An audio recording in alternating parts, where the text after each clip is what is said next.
मोनसे पर्टेल चेनेलावहाय मोनसे पर्टेल निउसनि गेजेरजों नैबे लाभ जिहादनि जाथायखौहाय फोसावदों आरो बेखौ आङो दा लाइभ माने जायगायाव थांनानैबो बे खौरांखौ मोननो हादों। दा बिदिनो गोबां मा होनो बेखौ गोबां बेलेग बेलेग लाभ जिहादखौहाय गोबां डेफिनेशनजोंहाय मिथिनो मोनो। सोरबाया बुङो लाभ जिहाद माने सोरबा सासे हिन्जावसाखौ मुस्लिम धोरोमनि व्यक्तिया इमोशनेलि बायदिसिना खोथा बुंनानैहाय माने मोनसे हलि वार जेनेबा कन्भार्ट खालामनाय बायदि धोरोमखौहाय इन्टेन्सनेलि माने मावनो होना मावखाथारनाय बिथांमोनखौहाय गोदै गोदै रावजों फुस्लायनानै बुरखायनानै जेरैखि जाया माने गावजोंहाय मिल जाहोनानै आरो बिदिनो गोबां डेफिनेशन होयो। सोरबा बायदिया जे लाभ जिहाद खालामनानैहाय मुस्लिम हौवासा गुबुन हिन्दु वमेन्सफोरखौ बा हिन्जावफोरखौ जेरैखि जाया माने थगाय थसिहै बे लाभनि माबायाव फान्दोआव खोख्लैनानै गावजोंहाय लांनाय आरो बेखौ लासैनो धोरोमखौहाय कन्भार्ट खालामहोनाय बेफोरबायदि डेफिनेशन होयो। नाथाय किन्तु एक्चुअलि लाभ जिहादनि जि डेफिनेशन गावसोरनि मथेबा बे बिराद डिप मिनिं दङ। माने सैतानखौहाय फोजोबनानै मोजांखौहाय माने गोसार होनाय बेबायदि थांखि। माने जेरैखि जाया गाव नाजानायनि गेजेरजोंहाय गावनि सिङाव थानाय माखासे इविलफोरखौ माने सैतानफोरखौहाय सुस्रांनाय सेक्रिफाइस खालामनानै लाभ जिहादनि थ्रुयै सेक्रिफाइस माने बेबायदि नङा। बेवहाय होनाय दङ मोनसे डेफिनेशन आं नोंथांमोननो फरायथिनानै होनो नागिरदों। लिटारेलि मिन्स माने स्ट्राइभिं अर डुइं सामथिं आटमस्ट माने बे इस्लाम धोरोमनि मथेबा बेवहाय मोननै थियोलजिकेल आन्डारस्टेन्डिं दङ।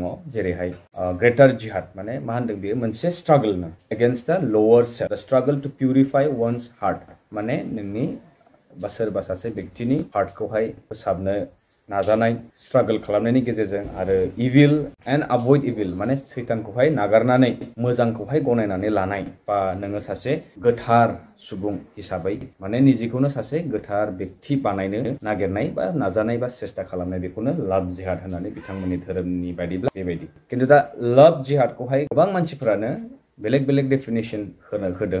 दा हिन्दुफोरनि फारसे मुस्लिम सेंग्राफोरा जेरैखि जाया फाव फान्दायनानैहाय गावसोरनि धोरोमाव लांनो नाजानाय बेखौनो लाभ जिहादाव माने बेबायदि मिनिं फोसावदों। दा नैबे जिथु जाथाय जादों बेयो जोंनि बाक्सा जिल्ला बर्तमाननि बागानपारा समस्तियावहाय साहा ओनसोल जोबथारनाय एरिया होनजायो बागानपारा समस्तिनि आरो बाक्सा डिस्ट्रिक्टनि लास्ट बाउन्ड्रि नैबेयावनो नैबे जाथाया जादों।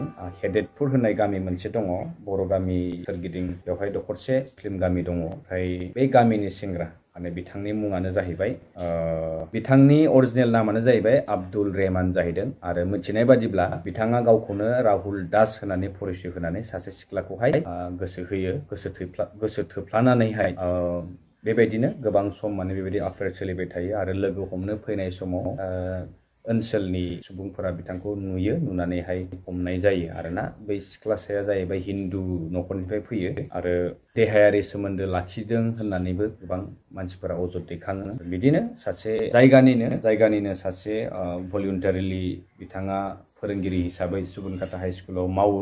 बिथाङा मेडियानि गेजेरजों माखासे बाइट्स होदों, बेखौबो नोंथांमोन आङो दिन्थिलांगोन। दा जियानो हक लाभ जिहाद नंगौना नङा बा बिथाङाथ' अलरेडि आब्दुल रेहमान होननानै मोनथिखाबाय, बेनि पुलिसफोराबो बेनि बागै तदन्त खालामफैबाय, उनफोराव मोनथिसिगोन बेनि आपडेटआ मा आरो गावखौनो राहुल दास होननानै परिचय होदोंमोन। स' बेबायदि इम्पर्टेन्ट खोथाया नैबेसो जे लाभ जिहाद जादोंब्लाबो जायाब्लाबो सिख्लानि बैसोआ जोबोद उन्दैमोन, खमैब्लाबो 13-14 बोसोरनि सिख्ला बा एप्रक्स 15 बोसोर बायदि उन्दै बैसोआव बेबायदि लाभ अफेयार्स लाखिनाय, सेक्सुवेलि रिलेसन लाखिनाय, नैबेनि फारसेबो बिथांनि फारसे गोबां चार्जेस नांनो हानाय आरो गावनि आइडेन्टिटिखौ सिखोमानानै फल्सलि माने सासे सिख्लाखौहाय बमब्रायनो नाजानाय बेफोर जाथाया। दा बेल' नङा, जोंनि दा बे जाथाया जालांबाय। दा ओरैनो जोंनि एस आ जेनेरेल नायोबा जोंनि बर' सेंग्रा सिख्लाफोराबो बैसो जायाखै आरो बेबायदिनो जोंनि सिख्लाफोराबो गोबां गुबुनजोंहाय बिदि गाब्र'हैनाय जाथायफोरा दिनैनि समाव बेखौ गोदान बाथ्रा नंला। खनले जाफ्लेबाय थायो आरो खनले बेफोरबायदि जाथाया सोराङाव फैबाय थायो। जोबोद लाजिनांथाव बाथ्रा। जेन हक जों बयबो लुबैयो जे बेबायदि जाथायफोरा जाया, बयबो नैबेखौनो हास्थायो। स' बे जाबाय लाभ जिहादनि जाथाय, जिथु आब्दुल रेहमान बिथां हमजानाय आरो बेनि फारसे तदन्त खालामनाय जाथाय। ৰঞ্জন আলী খড়কত ঘৰ হেদাতপুৰ।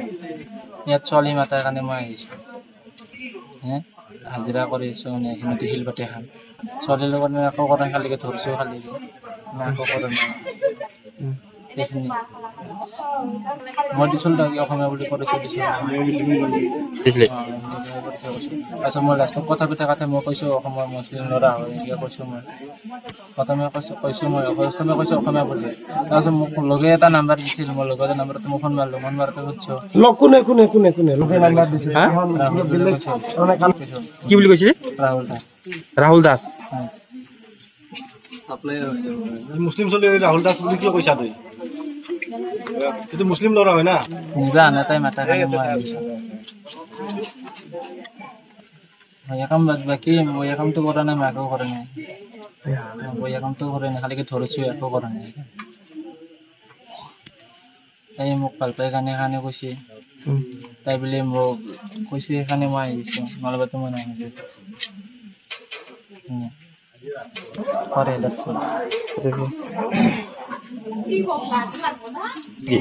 আচল নামটো মোৰ এনেই ৰঞ্জন বুলি মাতে মোৰ আচল নামটো আব্দুর রহমান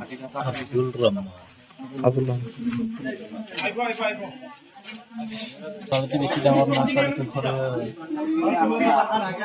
বয়স